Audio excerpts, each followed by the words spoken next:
L'actualité du 7e championnat d'Afrique des Nations de football, Algérie 2023, Madagascar contre Ghana. Match à suivre aujourd'hui même. C'est la poule C basée à Constantine avec bien entendu le preview que nous allons suivre au cours de cette édition. La présentation de l'affiche vous sera également donnée. Les joueurs à suivre, ce sera toujours avec Wilfried Koto. Lui seul a le secret de cette histoire, les déclarations fortes également, étant donné que les Lions indomptables du Cameroun rentrent dans la danse demain. Et comme toujours, vous aurez toutes les dernières actualités qui vont avec ce match Cameroun contre Congo. Ce sera à Oran, au stade olympique. J'accueille déjà Wilfried Koto qui sera avec moi tout au long de cette édition. Bonjour Wilfried. Bonjour Edith. Je sens la forme, bienvenue et je crois qu'aujourd'hui on va beaucoup bavarder. J'ai intérêt à avoir la forme parce que toutes les balles que vous allez me transmettre, je vais les mettre au fond, soyez-en sûrs. Merci d'être donc ce buteur très décisif. CHAN 2023, preview, 3e numéro, c'est parti. Waqoba amaqatha amancane sengathi lenyama ithengwa nguwe waqoba amaqatha amancane sengathi lenyama ithengwa nguwe waqoba amaqatha amancane sengathi lenyama ithengwa nguwe ithengwa ngubaba.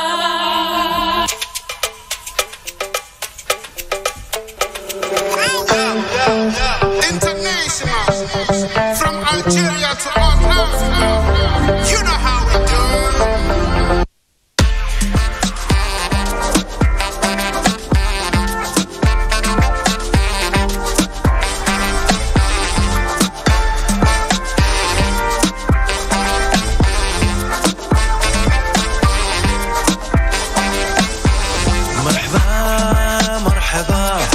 يا احبابنا مرحبا مرحبا ويا احبابنا مرحبا مرحبا ويا اصحابنا مرحبا مرحبا ويا احبابنا مرحبا بضيافنا مرحبا بحبابنا مرحبا حلوا البيبان مرحبا.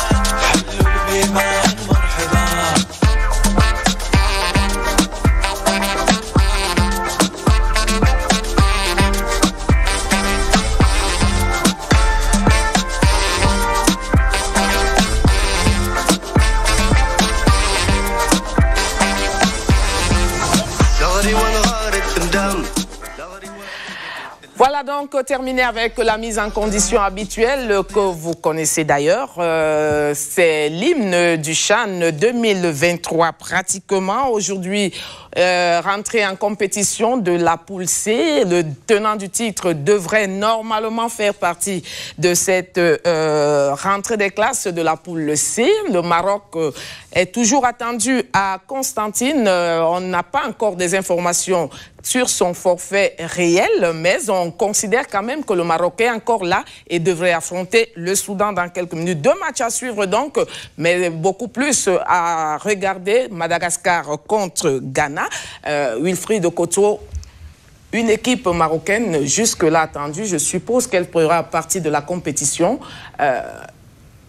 Au cas où le Maroc ne serait pas là, on dirait quand même que ça pourrait déteindre sur l'éclat de cette compétition.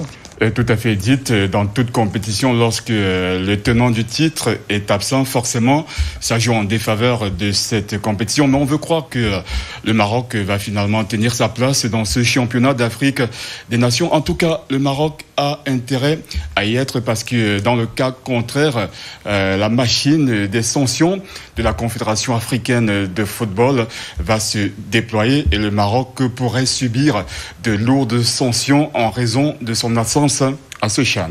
On a l'impression que le Maroc, peut-être les sanctions ne font pas peur à ce pays parce que c'est pas la première fois quand même que le Maroc décline les responsabilités de la CAF à la veille d'une compétition. On se souvient que le Maroc avait, contre toute attente, renoncé à l'organisation de la CAN. Le Maroc avait été remplacé au pied levé par la Guinée équatoriale. Vous vous en souvenez. Mais on espère que cette fois-ci, le Maroc va revenir à de meilleurs sentiments et participer finalement à ce championnat d'Afrique des Nations. Nous restons sur des hypothèses, à supposer que le Maroc ne soit véritablement pas là. Il restera le Soudan, il restera Madagascar, il restera le Ghana. Qui, d'après vous, pourrait donc prendre la place de favori? En dehors du Maroc, il y a plusieurs sélections qui peuvent porter ce statut de favori de cette compétition. On peut citer le Sénégal déjà qui a donné le la hier en remportant son premier match de ce championnat d'Afrique des Nations dans le duel entre pays ouest-africains devant la Côte d'Ivoire 1-0. Je le rappelle, le Sénégal qui devrait se montrer à la hauteur du titre de champion d'Afrique gagné par la sélection A de ce pays. Il faudra continuer sur cette même lancée et remporter ce championnat d'Afrique des Nations. Autre favori, bien sûr, c'est un favori naturel parce que pays organisateur, l'Algérie qui peut vraiment prétendre à remporter ce championnat d'Afrique des Nations. Donc voilà mes deux principaux favoris. Et dans une moindre mesure, c'est vrai qu'on comptait beaucoup sur la République démocratique du Congo, mais sur ce qu'on a vu lors de son premier match, on se ravise un tout petit peu. Ça peut être une entrée en matière, juste une entrée en matière, hein, oui. ça arrive généralement. C'est pour ça que je dis, je me base sur le premier match. Mais en gros, disons quand même que ce sont des débuts très timides pour les différentes sélections. Tout à fait, avec, on va dire, un Chan qui ne chante pas pour les buteurs, seulement 2 buts marqués en 4 matchs. Il faut d'ailleurs dire que c'était déjà le cas hein, lors du précédent Chan au Cameroun. En 4 matchs, on n'avait eu que 3 buts marqués. Et on va dire également que les Chans se suivent et se ressemblent. On se rappelle que même le Cameroun, pays organisateur lors de son Chan, n'avait que vaincu le Zimbabwe en match d'ouverture 1-0, comme l'Algérie l'a fait 1-0 en match d'ouverture. Mais il y avait quand même des buts, les Marocains en ont marqué, il y a les Guinéens également qui s'étaient démarqués, il y avait quand même des buts dans l'édition camerounaise. Oui, globalement, il y avait des buts, mais je m'en tiens aux 4 premiers matchs, puisque en Algérie, on est encore à 4 premiers matchs. Voilà, donc les 4 premiers matchs, c'est semblable à Cameroun 2020. Je rappelle, c'était 3 buts marqués. En Algérie, c'est 2 buts marqués lors des 4 premiers matchs. Maroc-Soudan, match encore entre guillemets. On ne sait pas si ce match va véritablement se disputer. En tout cas, l'attention reste focalisée sur la deuxième rencontre prévue ce jour entre les Baréas de Madagascar et bien sûr leurs adversaires. Madagascar qui ne part pas du tout en victime résignée face à son adversaire. Et bien, le Soudan, lui, pourrait être exempt, on le sait, parce que le Maroc ne prend pas part à la compétition, mais il y aura match quand même à suivre aujourd'hui au stade de Constantine et ce match de la poule C opposera le Maroc au Madagascar au Ghana. Présentation de cette affiche avec Virginie Dima.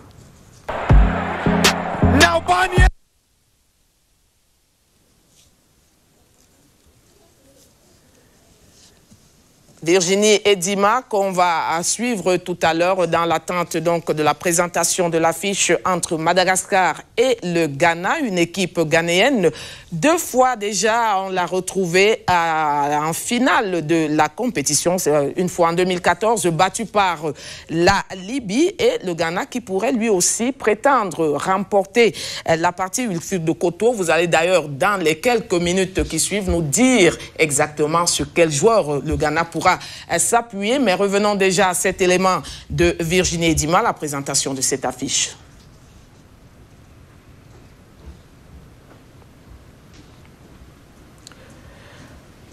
Pas de Virginie Dima en vue. Je reviens à vous, Wilfried de Koto.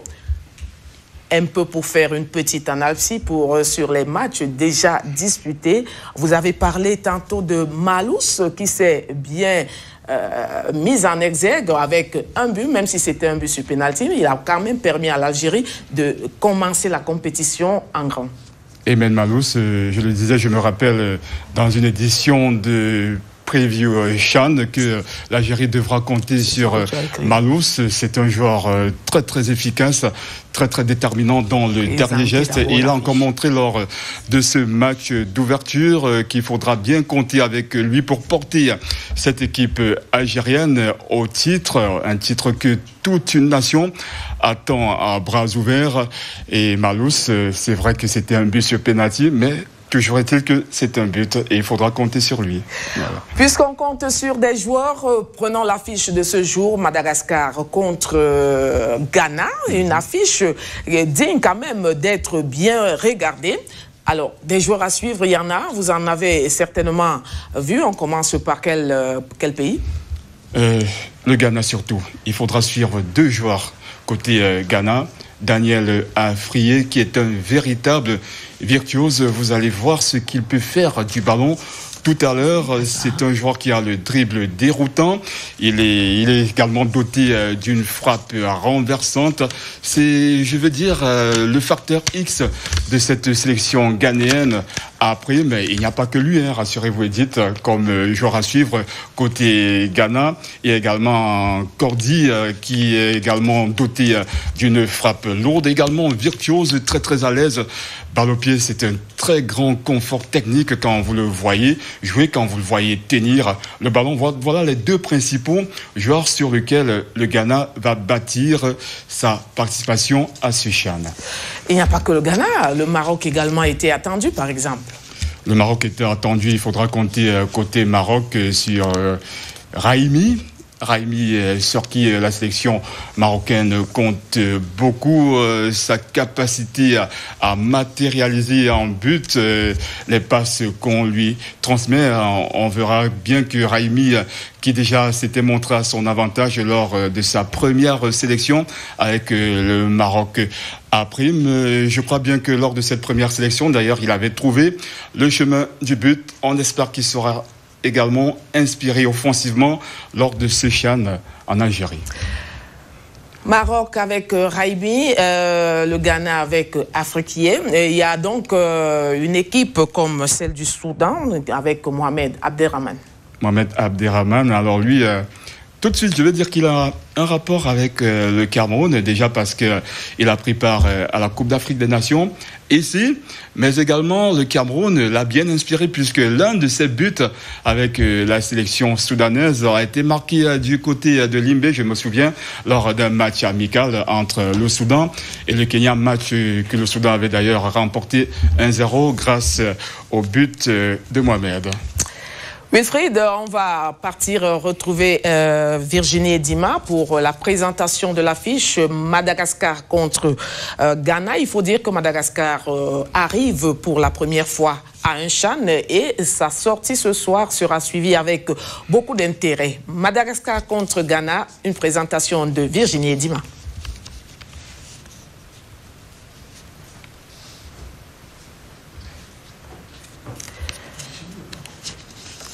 Finalement, cet élément ne sera pas prêt et je vais revenir vers vous. On parlait de cette équipe malgache. Oui. En 2019, Madagascar a surpris tout le monde en Égypte en disputant les quarts de finale, c'était ça? Oui, en Égypte. Les quarts de finale, oui.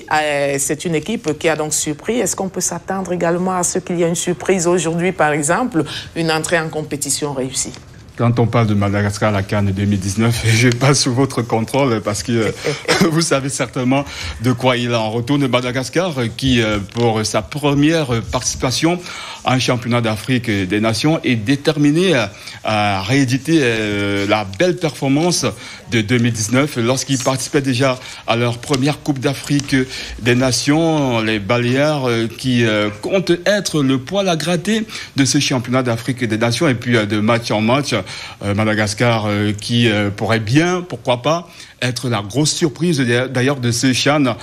Les Malgaches, je pense qu'ils peuvent aller jusqu'au bout de cette compétition, arriver en finale et pourquoi pas remporter ce trophée. Il faudra peut-être compter sur le 13e joueur et en ce qui concerne le 13e joueur, eh bien, il y a toutes les je veux dire le 12e joueur. Oui, tout à fait. Il y a le Ghana qui s'est déplacé avec beaucoup de supporters et qui va certainement faire beaucoup de bruit ce jour au stade d'Oran. Il y aura également Madagascar qui ne va pas de main morte, mais je vous propose déjà de voir un peu le chant des supporters ghanéens déjà.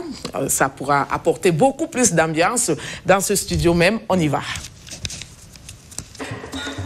Jamais sans nos supporters, c'est ce que les Ghanéens font. Ils iront avec tous leurs garçons qui vont les porter peut-être à la victoire ce soir face à Madagascar. Nous aurons également l'occasion de suivre les supporters malgaches dans quelques minutes. Mais le temps pour nous de revenir sur cette affiche que je vous propose depuis un certain temps déjà. Virginie Edima présente ce match entre Madagascar et bien sûr le Ghana. Suivons plutôt. Briser l'océan Indien après 2 finales perdues. C'est en tout cas l'objectif du Ghana à l'entame de ce championnat d'Afrique des Nations.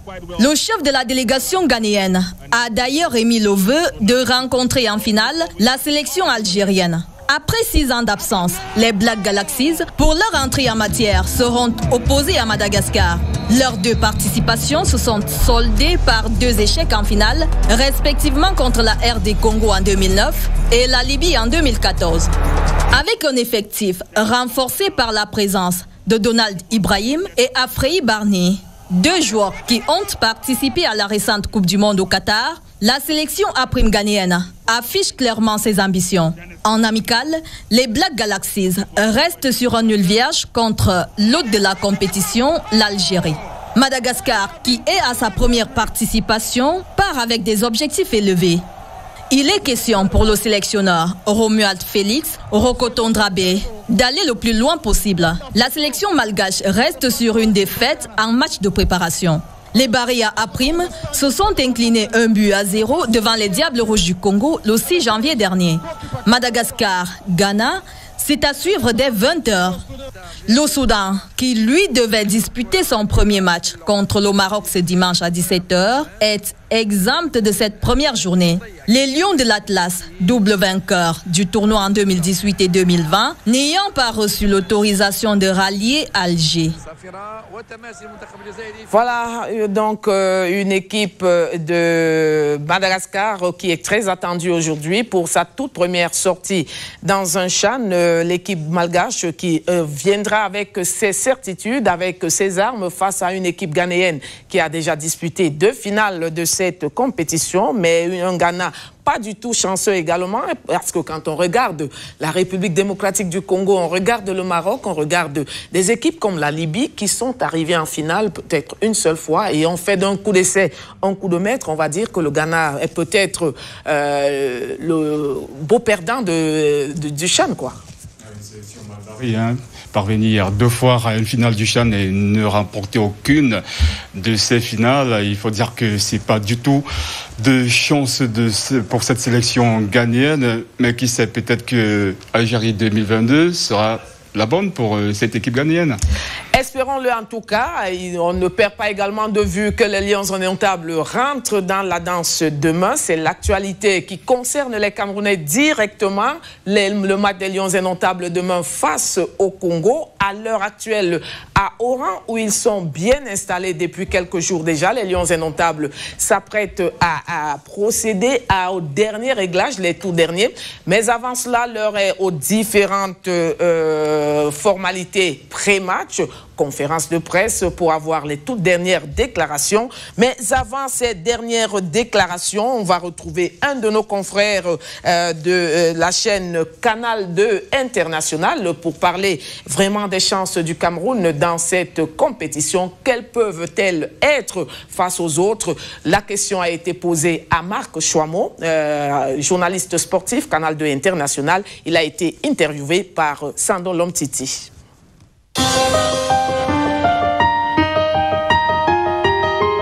Les chances du Cameroun sont également les mêmes chances que pour les autres équipes qui prennent part à cette compétition. Donc 18 équipes qui ont tout le temps pour ambition de gagner. Mais il faut rappeler que le Cameroun va dans une compétition qu'il n'a jamais gagnée par le passé. Donc le meilleur parcours était justement cette demi-finale à la maison, une 4e place puisqu'on avait perdu le match de classement. Donc si on veut être vraiment concret, je peux dire que les ambitions, ce serait d'être au minimum en finale pour faire mieux que la dernière prestation.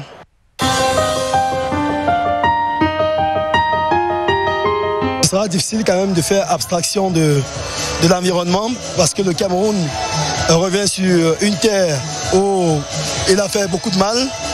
Même si les joueurs restent dans une bulle pour ne pas être affectés, le public peut montrer autre chose et pousser les Camerounais à la faute. Mais maintenant, c'est au staff de préparer les joueurs pour qu'ils soient concentrés, focus sur la rencontre contre le Congo-Brazzaville, parce que la nuit pour la 3, justement, le premier match est important. Lorsque vous gagnez ce match, vous avez pratiquement un pied et demi au second tour. Donc ce match est primordial, vital face à une équipe du Congo-Brazzaville qui nous connaît bien, même si notre équipe cette année va avec une équipe plus jeune. La moyenne d'âge est de 23 ans, contrairement à celle de l'année de 2021, où la moyenne d'âge était approchée de la trentaine. Donc là, on a plus de vivacité, plus de créativité, mais maintenant, il va falloir la confiance et surtout être efficace.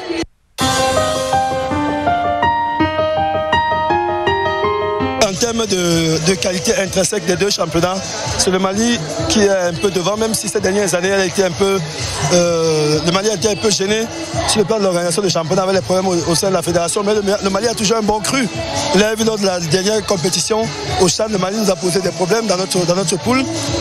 Face à l'Ouganda, quand on a vu l'Ouganda jouer contre le Cameroun, ce sont des joueurs qui jouent, ça va, localement, habituellement, même pour l'équipe première habituelle, mais qui manque ce petit truc pour aller un peu plus loin dans la compétition. L'Ouganda n'a jamais fait une demi-finale, n'a jamais allé aussi loin, donc avantage au Mali avec ses joueurs expérimentés. Surtout, vous savez que le Mali forme bien et beaucoup, donc s'attend à avoir un match plaisant, mais surtout un match à l'avantage Mali qui va faire le jeu dans ce rencontre-là.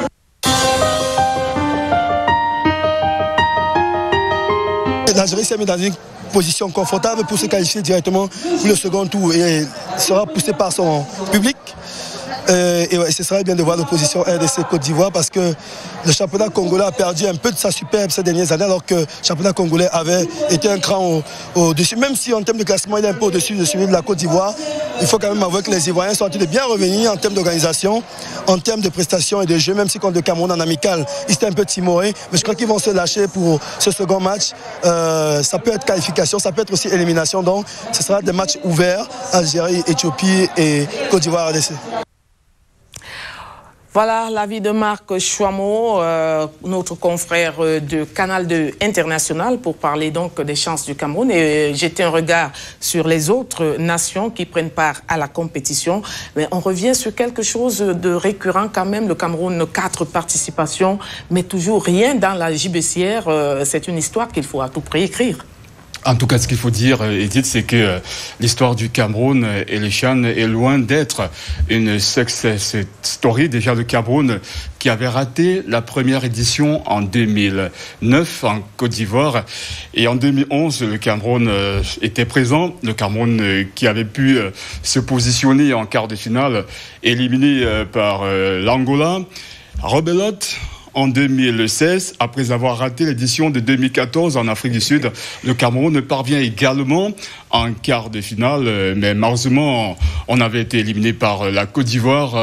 Mais alors, quelle élimination, battu 0 but contre 3 par les éléphants de Côte d'Ivoire. On se souvient avec un but dont on se souviendra toujours. Marqué du rond central. Très bien. Pris par Hugo Niamé. Un but d'anthologie, on va dire, de cet Ivoirien. Et après 2016... nous sommes en 2018, alors là, c'est la catastrophe, c'est le plus mauvais CHAN du Cameroun. Un seul point pris face au Burkina Faso, un seul but marqué toujours face aux étalons à prime. Et le Cameroun avait pris date pour 2020 sur place à la maison. Là, on est monté d'un cran, on a pu parvenir en demi-finale de ce CHAN au Cameroun. Mais malheureusement, on avait espéré que le Cameroun allait prendre la 3e place et finalement, on s'en est sorti 4e. À entendre Marc Chouamot tout à l'heure, les championnats locaux ont quelque chose, c'est une plus-value en tout cas dans cette compétition. À quel niveau est-ce qu'on peut situer le Cameroun par exemple? Tout de suite déjà, il faut reconnaître et dire que quand vous voyez le palmarès du CHAN, cette compétition a été remportée par des sélections dont les championnats sont bien structurés, bien organisés, où les clubs mettent véritablement des moyens. On peut citer la RDC avec le tout-puissant Mazembe qui a un budget énorme. Au-delà de la RDC, on voit d'autres vainqueurs comme le Maroc qui ont des championnats d'un niveau quand même assez élevé. Et pour le Cameroun, ça commence à venir avec le processus de professionnalisation de notre championnat. On veut croire que enfin on pourra obtenir la victoire finale dans ce CHAN. Pourquoi pas dès ce CHAN en Algérie. Voilà, on va rester sur ce match de tout à l'heure à 20h entre Madagascar et bien sûr le Ghana. Les supporters sont également très regardants sur la question. Nos deux reporters, Steve Mevo et Roger Ziemafion, sont allés dans la rue pour s'enquérir un peu de ce que ça pourrait être aujourd'hui. Qui pourrait gagner la confrontation, le Ghana ou alors Madagascar? Il faut dire que beaucoup penchent pour les Black Stars du Ghana. Je vous propose d'écouter ou de regarder ce reportage. La victoire du Ghana, c'est un score de 2-0. Je pense que le Ghana est mieux préparé par rapport à la compétition parce que Madagascar, vu que c'est sa première participation, n'a pas fait d'expérience du championnat ou de la compétition. Bien évidemment, le Ghana va passer par un score de 3 buts à 1. Là, c'est 2-0. Le Ghana, d'abord, c'est une équipe en place en Afrique. La dernière Coupe du Monde, le Ghana, c'est une très bonne prestation. C'est l'une des meilleures équipes en Afrique. Madagascar, bien sûr, c'est un poussé, mais depuis la dernière Coupe d'Afrique, elle est perdue. Le Ghana gagne 2-0. Pourquoi? Parce que mon expérience, le Ghana, en termes de foot, est plus avancé que Madagascar.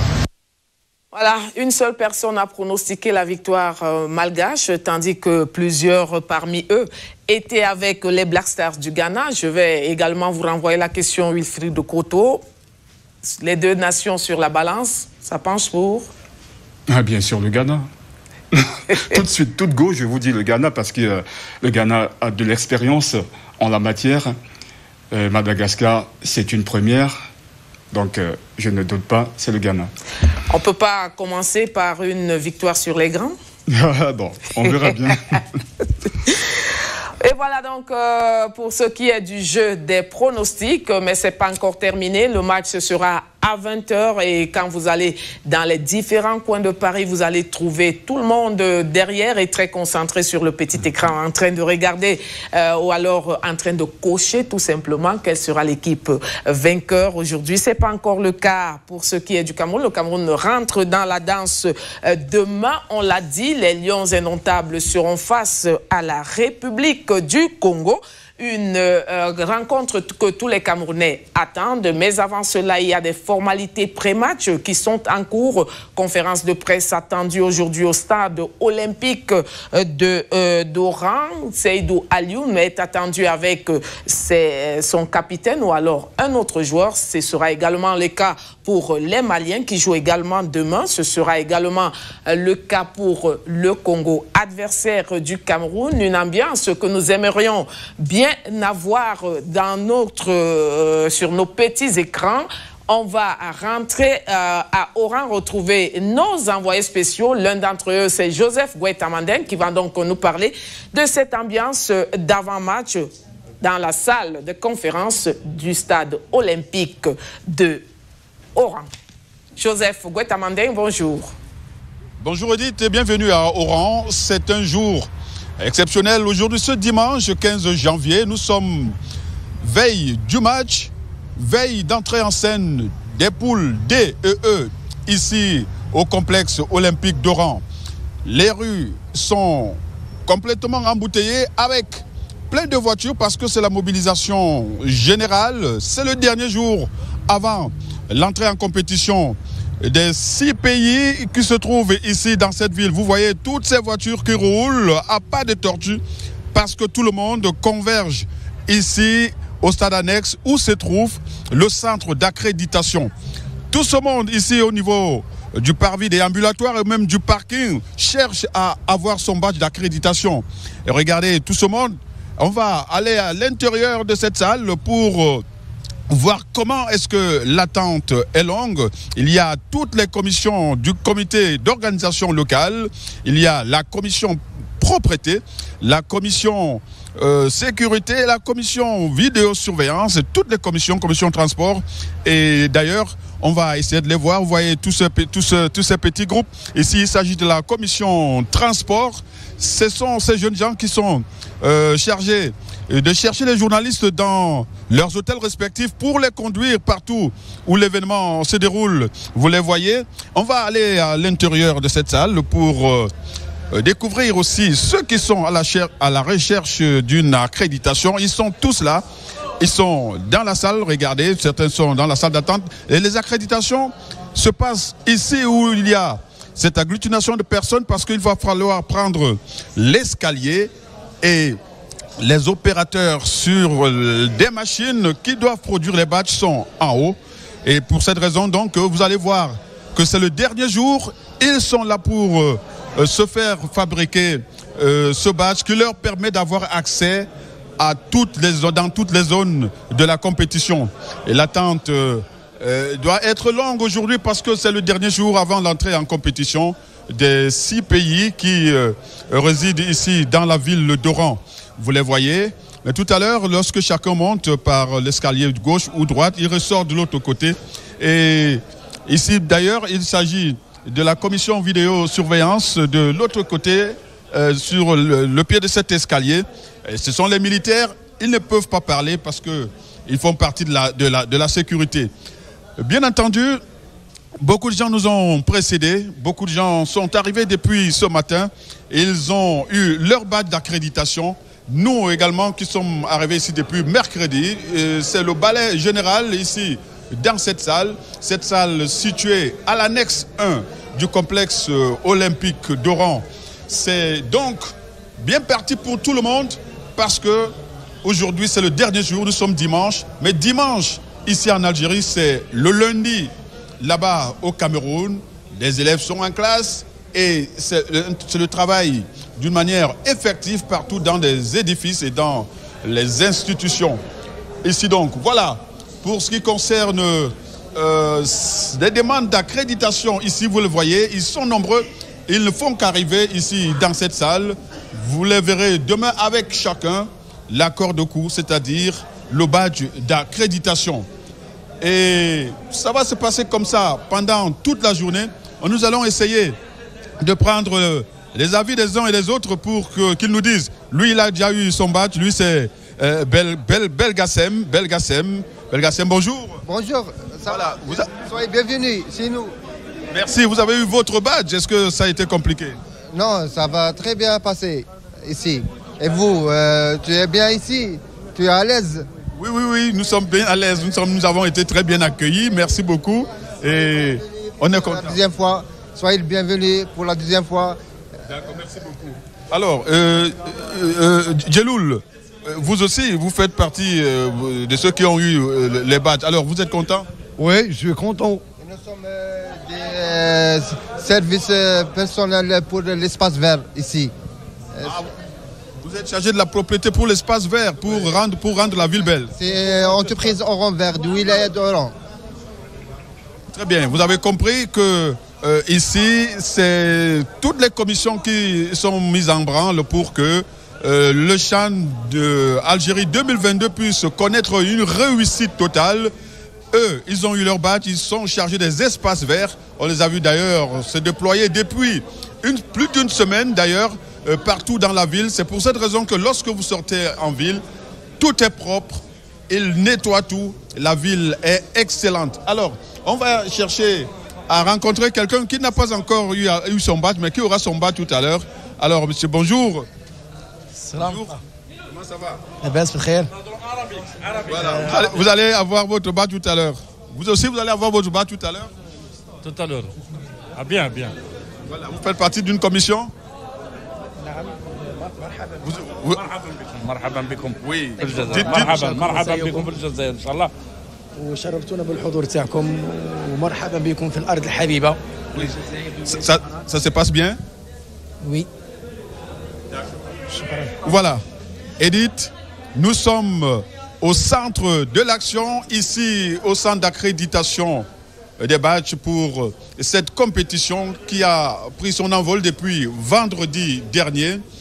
Tout à l'heure, ici, dans la salle de conférence du Grand Stade, ce sera la conférence de presse d'avant-match, Cameroun-Congo et ensuite Mali-Angola. Bien, depuis la salle d'accréditation des badges pour CHAN Algérie 2022, Marcelin Biot, Théodore Thomas Dakembois, Joseph Gouet-Amandeng, CRTV. Merci Joseph Gouet-Amandeng. Très belle ambiance au centre d'accréditation du stade olympique d'Oran où vous nous donnez toutes les informations. Une accréditation qui se fait de manière fluide alors qu'on attend la conférence d'avant-match des Lions indomptables du Cameroun. Pas seulement des Lions indomptables du Cameroun, mais toutes les nations qui vont jouer à Oran, à savoir l'Angola, le Congo. Il y a également le Cameroun et bien sûr, la 4e nation qui semble m'échapper pour l'instant, c'est pas le Congo, c'est pas l'Angola, c'est pas le Cameroun.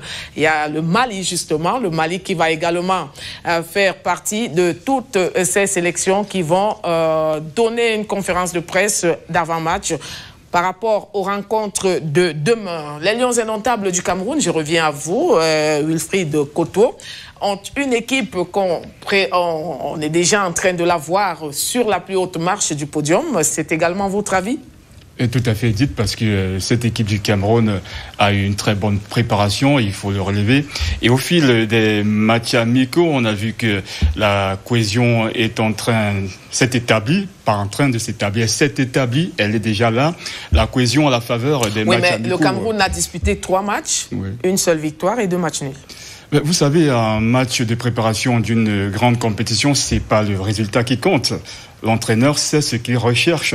C'est vrai que le résultat peut être le reflet d'une bonne préparation, le reflet d'une bonne forme de l'équipe, mais c'est pas le plus important. Je dis qu'au fil des matchs amicaux de cette équipe camerounaise, on a vu que la mayonnaise est en train de prendre et que la mayonnaise a d'ailleurs reprise. Et on verra lors de ce CHAN que le Cameroun est bien parti pour refaire son meilleur CHAN. Là, je me jette à l'eau. On va retrouver le match Cameroun contre Congo demain. Il y a match déjà ce soir, je le disais déjà, c'est Madagascar contre le Ghana. On a eu l'occasion de voir cette équipe ghanéenne avec ses supporters. Regardons maintenant à quoi ressemblent les supporters malgaches, c'est très important. Et là-bas, on bouge énormément. Regardez. Oh là là, on se croirait vraiment en forêt équatoriale, où le rythme est tellement enlevé chez les Malgaches qu'on ne peut que leur souhaiter du bon ce soir face aux Ghanéens. Les Ghanéens également qui savent mettre de l'ambiance. Les supporters savent donner de la voix dans les gradins et même en dehors des gradins. C'est donc une rencontre qui va faire beaucoup de bruit aujourd'hui à Constantine. Ce sera à 20h. Retenez ce rendez-vous. Mais le CHAN, c'est ici. C'est ailleurs, c'est également avec les avis des experts et de tous ceux qui aiment bien regarder le football et même en parler, pourquoi pas, parce que nous autres journalistes, nous sommes tout le temps appelés à donner des avis. Ce sera également le cas pour un autre de nos confrères qui va donc nous donner son avis sur le CHAN qui se déroule en Algérie. La compétition est partie depuis quelques jours. Ça fait exactement 2 jours que les joutes sportives sont au niveau de l'Algérie. Wilfried Koto, on a quand même un tout petit regret, tout petit regret d'avoir eu seulement de but. Espérons que ce soir, on aura déjà un compteur, le compteur qui va véritablement défiler pour aller vers le haut.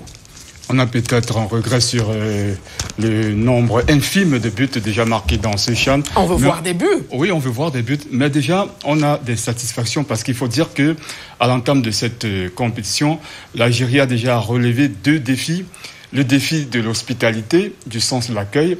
On a vu cet accueil chaleureux. Ah ben justement, parce qu'il y avait quand même quelques petites craintes. Hein. Beaucoup avaient annoncé au départ ne pas vouloir prendre part à la compétition et puis avaient revisé leur position pour prendre la route de l'Algérie. Et ils ont été vraiment agréablement surpris. Vraiment agréablement surpris. Il faut dire que l'Algérie a fait mentir certains qui pensaient qu'elle allait réserver, par exemple au Cameroun, un accueil des plus rugueux. Ça n'a pas été le cas. C'était un accueil très très chaleureux réservé aux Camerounais. Je parlais du défi de l'accueil. Au-delà de ce défi, il y a le défi de l'affluence parce qu'un record a déjà été établi lors des matchs du groupe B hier, notamment RDC, Ouganda et puis Sénégal, Côte d'Ivoire. On a eu au moins 20 000 spectateurs. C'est un record pour un match qui n'implique pas le pays organisateur. Voilà, et il faut dire que ce record sera d'ailleurs battu, hein, ça c'est sûr, quand on pense que quand l'Algérie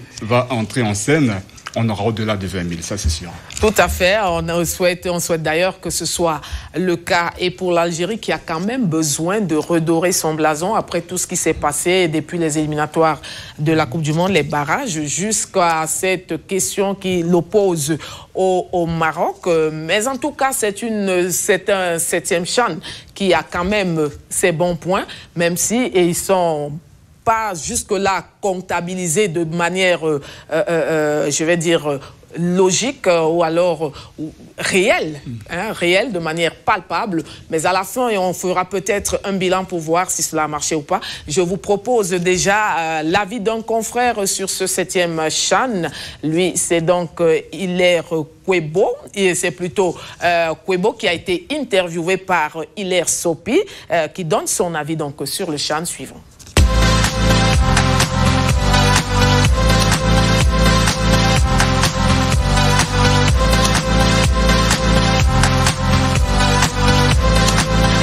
Bonjour Hilaire. Alors Hervé, nous sommes à jour J, moins 1 pratiquement, nous sommes en pleine CHAN, le championnat d'Afrique des Nations. Alors, quel est votre regard sur ce championnat qui commence? Disons que le championnat d'Afrique des Nations, c'est une invention de notre compatriote Issa Yatou, qui est une innovation assez intéressante, je trouve, dans la mesure où ça oppose les équipes constituées de joueurs qui jouent sur le plan local. Donc ça fait que finalement, ça donne une occasion à des joueurs qui n'ont pas la possibilité de jouer dans les équipes nationales, puisque on voit bien que nos équipes nationales sont trustées par des joueurs qui jouent à l'étranger, enfin en Europe notamment. Donc ça donne la possibilité à ces joueurs de représenter le maillot national et donc une première vitrine. Aujourd'hui, quand même, on pourrait se poser la question s'il ne faudrait pas élargir un peu cette cible à tous les joueurs qui jouent en Afrique, d'avoir un CHAN disputé pour les joueurs qui jouent en Afrique et puis une Coupe d'Afrique des Nations pour tous les autres. Parce qu'un joueur camerounais qui joue au Maroc, par exemple, devrait pouvoir jouer dans l'équipe des CHAN.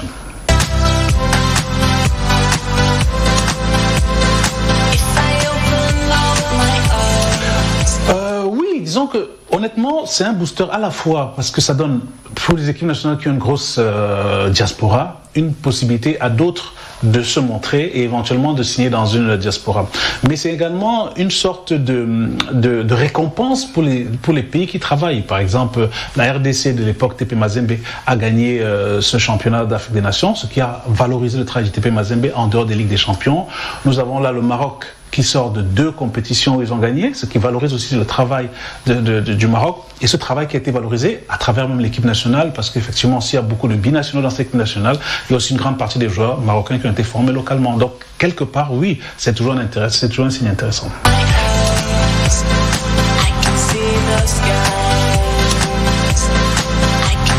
Oui, à la base, c'était une bonne idée. C'était une bonne idée parce que on se retrouvait face à la difficulté d'avoir des joueurs qui avaient du mal à être libérés pour la Coupe d'Afrique des Nations. On a eu une nouvelle exposition. Au départ, c'était une formule à 8 équipes. Là, on est à 16, aujourd'hui à 18. Mais ça permet quand même d'avoir effectivement ces joueurs, parce qu'il y a des équipes comme la Mauritanie, c'était leur première participation, Madagascar aussi. Donc, en réalité, ça permet localement déjà d'exister. Ça permet de retenir aussi quelques mois des fois à des joueurs qui se disent j'ai quand même la possibilité de défendre le maillot national avant de partir éventuellement à une carrière internationale. Donc oui, c'était une bonne idée, c'était une idée qui manquait. C'est une compétition entre le championnat les championnats entre clubs et puis la Coupe d'Afrique des Nations. Mais comme je dis, vraiment, l'idéal serait de l'élargir à tous les joueurs qui jouent en Afrique, plutôt que d'être dans une situation où c'est seulement les joueurs qui jouent dans le championnat local, même si ça valorise les championnats locaux.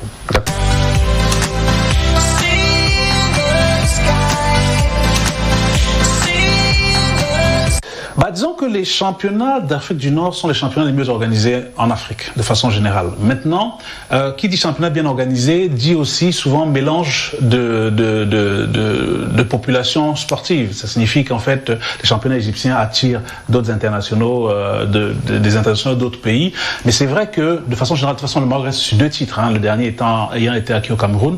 Donc ça fait quelque part quand même, c'est des équipes qui sont plutôt bien constituées. Je ferai quand même la remarque parce qu'à l'heure actuelle, on ne sait toujours pas si le Maroc va venir, parce que pour des questions de tension politique. Mais dans l'ensemble, c'est vrai que de façon générale, les Marocains restent sur 2 titres. Mais bon, on a des équipes en Afrique, dans l'Afrique noire, on va le dire comme ça, qui sont susceptibles d'avoir des possibilités. La RDC a régulièrement une bonne équipe. Et puis, on peut avoir des surprises. Le Sénégal a un championnat qui commence à être intéressant. Et pourquoi pas finalement le Cameroun, parce que ça fait quand même un moment qu'on se dit que le championnat a repris.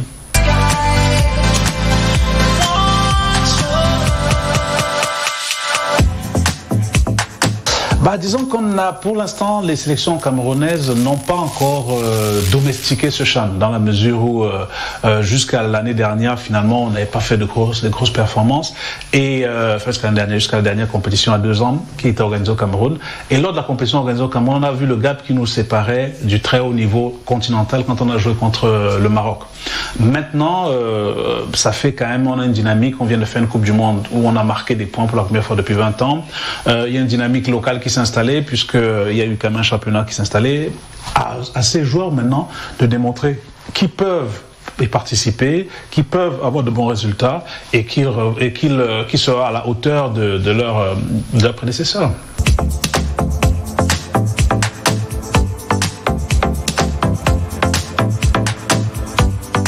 Donc c'est difficile de savoir qu'un homme déjà aussi jeune part, et en plus un champion modeste. La première fois, mon premier souvenir qui me vient vraiment, c'est la Coupe des Confédérations 2003, donc ici à Paris justement, où ils étaient avec Djemba au milieu de terrain. Et mon souvenir après, sur tous les matchs, c'est sa voix. Elle était toute petite, toute fine, c'est-à-dire on voyait ce grand costaud avec cette voix fine. Et ce sourire, quand il souriait, on avait l'impression qu'il illuminait toute la pièce. C'est une grande perte. C'est un joueur qui était techniquement très fort, qui a joué dans les 2 plus grands clubs français, le Paris Saint-Germain et Marseille, ce qui montre sa valeur. C'est une grande perte pour le football en général, c'est une grande perte pour le football camerounais. Et j'espère que sa famille saura encaisser ce choc, et en tout cas, je leur transmets toutes mes condoléances.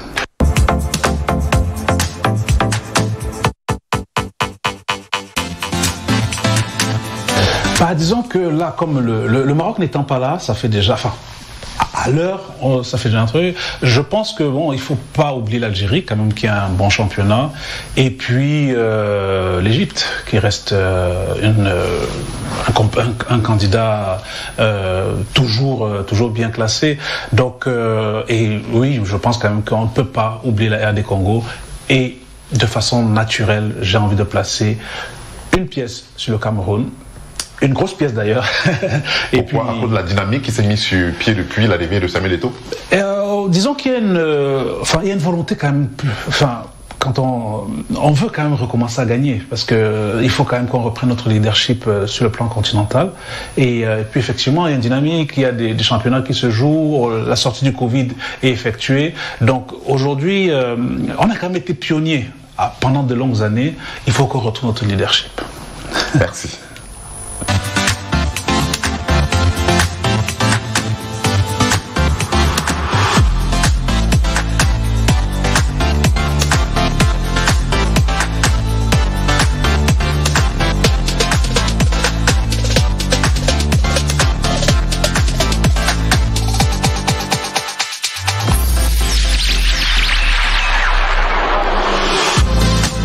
On sent qu'il suit très bien l'évolution du football africain. Notre confrère Hervé Kouamo, qui a donc été interviewé par Hilaire Sopier, qui parlait donc du CHAN, de sa valeur, de tout ce qu'il peut apporter et même qui sert d'évaluation au club. Et il a même d'ailleurs eu le courage de désigner ou de mettre quelques pièces sur des équipes qu'il pouvait retrouver à la fin de la compétition sur la plus haute marche du podium. Et parmi ces équipes, les Lions indomptables du Cameroun. On va dire merci à notre confrère Wilfried Couture. Je vous dis également merci d'avoir été là aujourd'hui et avec une grande expertise. Je ne le savais pas. J'espère vous retrouver demain. Tout à fait, sans faute. Merci et à vous également qui étiez avec nous depuis vos petits écrans. Merci et on vous donne rendez-vous tout à l'heure. Ne partez pas, ce sera dans quelques minutes seulement. La conférence d'avant-match des Lions indomptables du Cameroun qui sera donnée par l'entraîneur Saïdou Alioune et le capitaine de la sélection.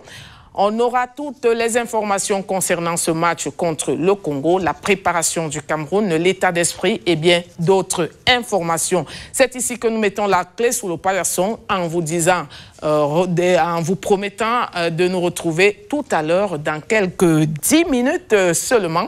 On reviendra pour la conférence de presse d'avant-match. Bye bye.